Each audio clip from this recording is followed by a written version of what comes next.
Hello बच्चों, आज हम पाठ 21 पढ़ेंगे और समझेंगे। इसके प्रश्नोत्तर हम पहले समझ चुके हैं और आपको इसका वीडियो भी भेज दिया है, लेकिन आज सिर्फ हम पाठ समझेंगे और इसके साथ मैंने प्रश्नोत्तर भी नीचे भेजे हैं। तो जिन बच्चों ने नहीं किया है वो इसको समझ लेंगे और फिर से कर लेंगे, और जिन बच्चों के पास बुक नहीं है वो इस बुक से इसकी फ़ोटोज़ भेजी जो उससे आप देखकर समझ लें, पढ़ लें और प्रश्नोत्तर वगैरह भी देख लें। तो बच्चों, हम देखेंगे कि हृदय परिवर्तन, पाठ का नाम है हृदय परिवर्तन। यह श्री कृष्ण द्वारा लिखा गया है। हृदय परिवर्तन का अर्थ अगर हम समझें तो आपका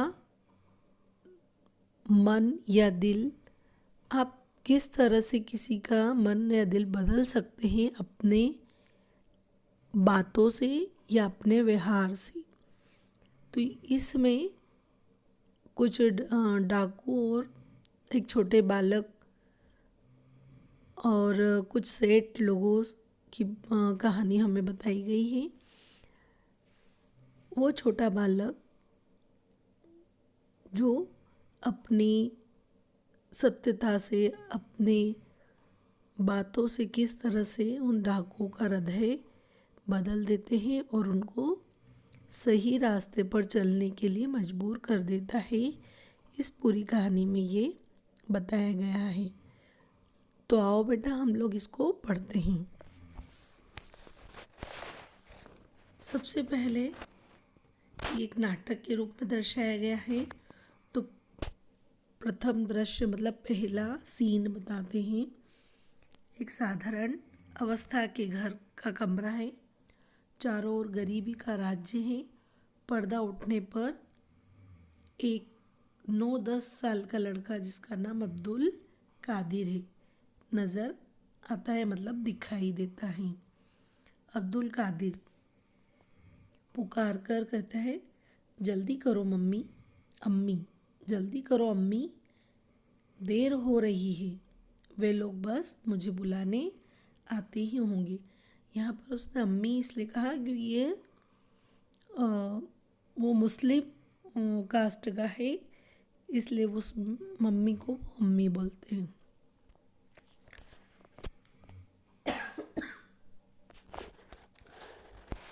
दूसरे दृश्य में मतलब उसी दृश्य में अम्मी आती है उसकी, बेटा आती हूँ, और माँ आती है। उसके हाथ में एक बास्केट जिसमें जगह जगह पैबंद लगा हुआ है। ले बेटा, यह पहन ले, इसके अस्तर में मैंने 10 अशर्फियाँ सी दिए। तेरे अब्बा जो दौलत छोड़कर मरे थे उसमें से बस यही बची है, इन्हें खूब सोच समझ कर काम में लाना। ऐसा माँ उसको समझाती है, क्योंकि अब्दुल कादिर जो है वो कुछ बनने के लिए बड़ा व्यक्ति बनना चाहता था और उसके लिए उसको पढ़ाई बहुत आवश्यक थी। तो उसे माँ पढ़ने के लिए शहर भेज रही है। इस सीन में यह बातें समझाई गई। कादिर, यह क्या किया अम्मी, सभी क्यों बांध दी, तुम्हें भी तो ज़रूरत पड़ेगी। उसकी मम्मी को वो बोलता है कि अम्मी सारी अशर्फियाँ क्यों बांध दी आपने, है ना, आपको भी तो इसकी आवश्यकता पड़ेगी, तो कुछ आप भी रख लो। अम्मी कहती है, तू मेरी फिक्र न कर, मेरा क्या है, मैं तो किसी तरह अपना गुजर बसर कर लूँगी। पर तू परदेश जा रहा है, क्या मालूम कब क्या आवश्यकता पड़ जाए या ज़रूरत पड़ जाए, है ना। तेरे सुख में ही मेरा सुख है। मैं तो 10 दिन की मैं तो उस दिन के इंतज़ार में हूँ जब तू बड़ा आदमी बनकर आएगा और अपने अब्बा का नाम रोशन करेगा। ऐसा बोलते बोलते उसका स्वर भारी हो गया। उस मतलब भारी होने का मतलब है उसे रोना आ गया और रोते रोते वो बोलने लगी, मेरे नज़दीक तो आ बेटा, एक बार तुझे अच्छी तरह से देख लूँ, फिर न जाने कब मिलना होगा। ऐसे बोलते बोलते उसकी आंखें भर आई और वो कादिर नज़दीक आता है और माँ उसका माथा चूम लेती है।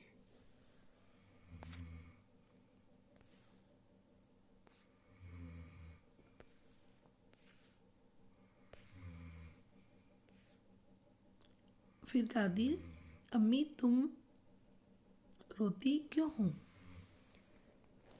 मैं तो पढ़ने जा रहा हूँ, जल्दी ही आऊँगा। अम्मी कहती है, रोती हुई कहती है, जाओ बेटा, जहाँ भी रहो खुश रहो, आबाद रहो। खुदा तुम्हें सेहत बख्शे, अपनी अम्मी को भूल मत जाना। इस तरह कादिर कहता है अम्मी, और उसका गला भी भर आता है, वो भी रोने लगता है। अम्मी फिर कहती है, मेरे लाल जी लगा कर पढ़ना बेटा, अपनी अम्मी को याद रखना और अम्मी की एक बात भी हमेशा याद रखना। क्या कहती है वो? कौन सी बात? एक बात हमेशा याद रखना, चाहे कैसी भी मुसीबत क्यों ना आए, चाहे कैसी भी बड़ी से बड़ी मुसीबत क्यों ना आए, भूल कर भी झूठ कभी ना बोलना, और जब भी बोलना सच ही बोलना, क्योंकि सच बोलने वाले पर हमेशा अल्लाह की मेहर रहती है। कादिर, अम्मी मैं तुम्हारी सीख हमेशा याद रखूँगा। बाहर से आवाज़ आती है, अम्मा। कादिर, अम्मी जाओ बेटा, वे लोग आ गए, मेरी बात भूल मत जाना। कादिर, नहीं अम्मी, नहीं। अच्छा, खुदा हाफिज़। अम्मी, खुदा तेरी उम्र बढ़ाए। ऐसा कहकर अब्दुल कादिर और ये निकलते हैं। फिर दूसरा दृश्य शुरू होता है। बियाबान जंगल हैं। कादिर दो व्यापारियों के साथ बगदाद पढ़ने के लिए जा रहा है। कहाँ जा रहा है? बगदाद पढ़ने के लिए जा रहा है। व्यापारियों के हाथों में बक्सा और थैले हैं, क्योंकि वो तो व्यापार करने जा रहे हैं।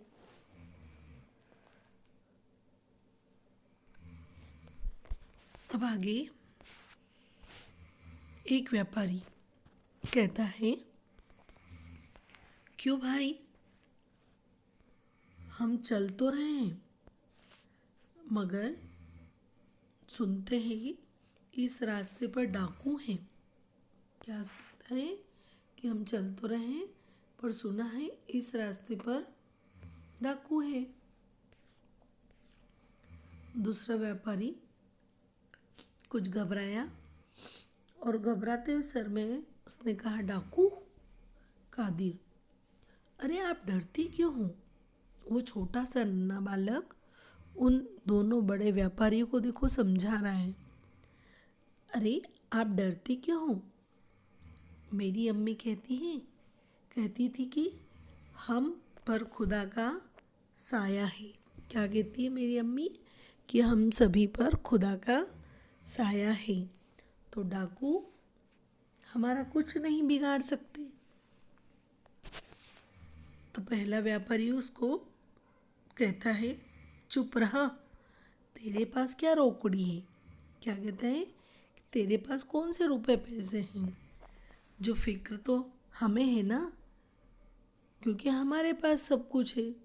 इतना बोलते ही धम, तभी पेड़ पर से 3 डाकू नीचे कूदे। व्यापारी चौंक कर, अरे ये आवाज कहाँ से आई? सामने देखकर घबराए स्वर में, अरे डाकू, भागो भागो। दोनों व्यापारी भागने की कोशिश करते हैं। एक डाकू, खबरदार, जो एक कदम भी आगे बढ़ाया, खबरदार, जो एक कदम भी आगे बढ़ाया, एक भी जीवित नहीं बचेगा, समझे? जहाँ खड़े हो ना, वहीं खड़े रहो। दोनों व्यापारी वहीं के वहीं खड़े हो जाते हैं और कांपने लगते हैं। ये देखो, इसमें चित्र में भी दिखाया है। अब डाकू, निकालो तुम्हारे पास क्या क्या है। क्या कहते हैं व्यापारियों से, निकालो तुम्हारे पास क्या क्या है। पहला व्यापारी कहता, मेरे पास कुछ नहीं है, मेरे पास कुछ नहीं है, घबरा कर बोलता है। डाकू चिल्लात कर, है कैसे नहीं है, निकालो। ऐसा चिल्लाते हुए डाकू उनको डराते हैं। फिर पहला व्यापारी शोर मचाने की कोशिश करता है तो चिल्लाता है, बचाओ बचाओ बचाओ। ऐसा चिल्लाता ताकि मुझे कोई बचा ले। अब डाकू, चुप चुप साले, अगर मुंह से जरा भी आवाज निकाली तो दूसरे व्यापारी से, तुम भी निकालो, तुम भी निकालो, तुम क्या खड़े हो। दोनों व्यापारी अशर्फियाँ निकाल कर दे देते हैं, है ना। पहला व्यापारी, खुदा की कसम और नहीं है। क्या कहता है वो, खुदा की कसम और नहीं है, मैंने आपको सब दे दी। तब डाकू, तू राजी खुशी नहीं देगा? क्या बोला वो, तू राजी खुशी मतलब खुश होकर नहीं देगा? पहला व्यापारी, देता हूँ, ऐसे करके वो दे देता है। डाकू, तो देर क्यों करता है? दूसरे व्यापारी से, तू भी निकाल। व्यापारी जेबों में से अशर्फियाँ निकाल कर उसको दे देते हैं। डाकू, ये कोट भी उतारो। पहला व्यापारी घिया कर मतलब थोड़ा डर कर, अरे इसे तो रहने दो। डाकू, उतारो। पहला व्यापारी कोट उतार कर दे देता है और फिर, हाय मेरा कोट अभी तो सिलवाया था, ऐसे करके बेचारा रोने लगता है। अभी तो पहना भी नहीं और आपने ले लिया। ऐसे बेचारा बहुत अफसोस करता है। और फिर दूसरा व्यापारी चिल्लाता है, हाय हाय मेरी थैली, ये तो छोड़ दो। ऐसे फिर सरदार जो रहता है ना उनका, दो उसके छोटे चोर रहते हैं और उनका एक बड़ा सरदार होता है। तो डाकू से, इस लड़की को क्यों छोड़ दिया? डाकू बोलता है, इस लड़की के पास क्या होगा, क्यों? उसने सोचा, ऐसा फटा हुआ पेबंद लगा हुआ कोट पहना है तो इस लड़के के पास क्या होगा। सरदार कहते हैं, फिर भी देख लेने में क्या अर्ज है। क्या कहते हैं, फिर भी देख लेने में, चेक तो कर लो इसको। डाकू, क्यों लड़के, तेरे पास कुछ भी है? तेरे पास भी कुछ है? तो कादिर धीरे से बोलता है, हाँ हाँ, मेरे पास 10 अशर्फियाँ हैं। डाकू, हैं 10 अशर्फी? क्यों दिल लगी मजाक करता है? पीटेगा बेटा बहुत। झूठ बोला है कादिर। नहीं, मैं दिल लगी मजाक नहीं करता हूँ। दूसरा डाकू उसे डांटता है। कहाँ है बता, अगर है तेरे पास तो कहाँ है? तो कादिर कहता है इस गोदड़ी में जो मैंने पहना ना कोट, उसकी सीवन उधेड़ कर देखिए, उसके अंदर। डाकू, उतारो इसे। तब कादिर कोट उतार कर दे देता और सीवन उधेड़ी जाती है। और जैसे उधेड़ी जाती है, खन खन खन खन कर करके 10 अशरफियाँ नीचे गिरती है। कितनी गिरती है? 10। तब सरदार कहता है, लड़की तू बड़ा नादान है। यदि तू न बताता था ना, अगर तू हमें यह बात नहीं बताता तो यह अशरफियाँ का हमें कहाँ पता लगता, और ये तो बच जाती।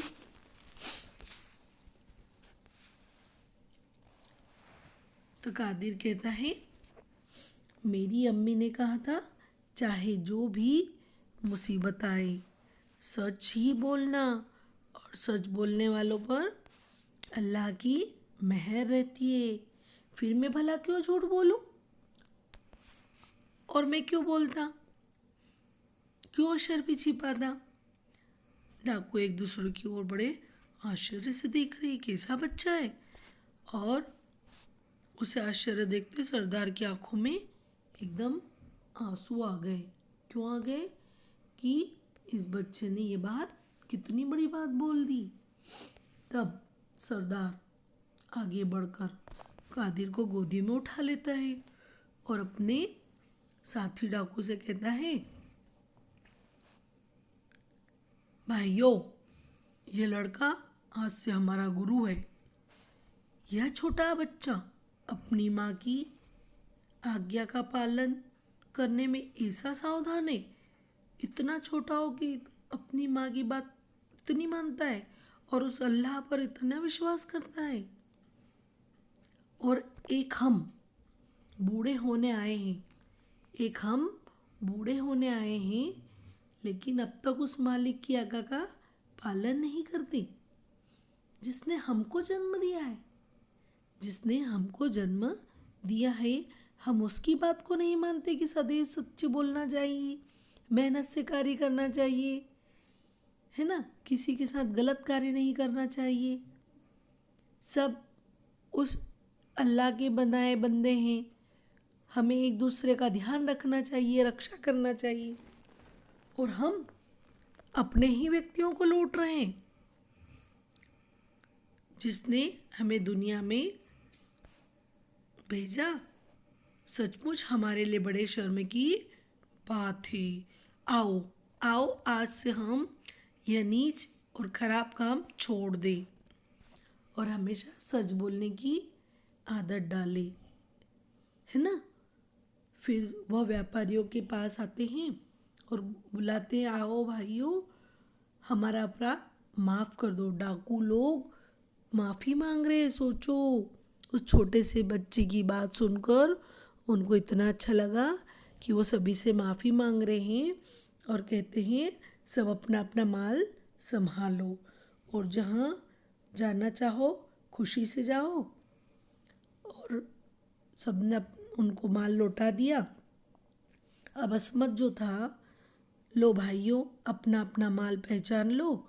और दोनों व्यापारी अपना माल पाकर बड़े खुश हुए और सब अपना सामान ले जाते हैं।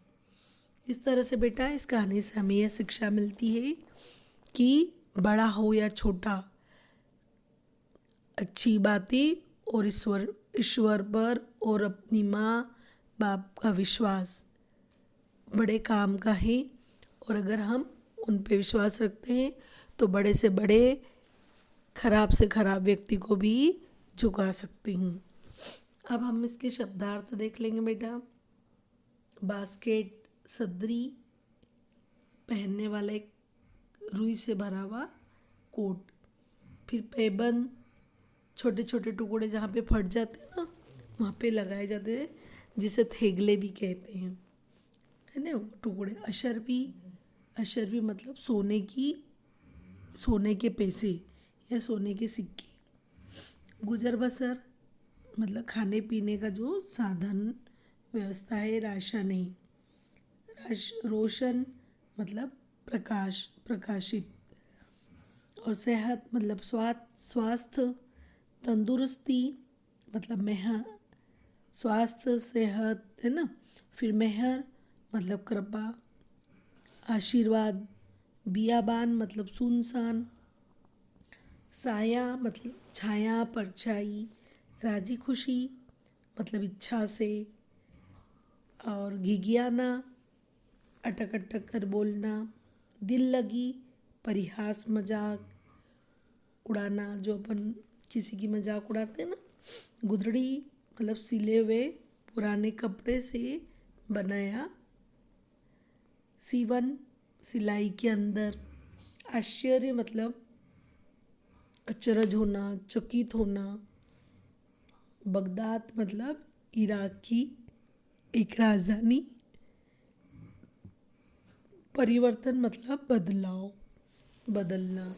तो ये देखो बेटा, आपको ये आ गए हैं सब शब्दार्थ। फिर उसके बाद में खाली ये सॉरी जोड़ी आ गई आपको, है ना। जोड़ी, फिर उसके बाद है आपको खालिस्तान। जिन बच्चों के पास बुक नहीं है वो इसमें से देख के लिख सकते हैं, देख सकते हैं।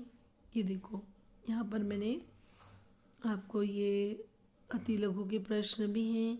फिर उसके बाद लघु, है ना। और ये फिर भाषा की बात।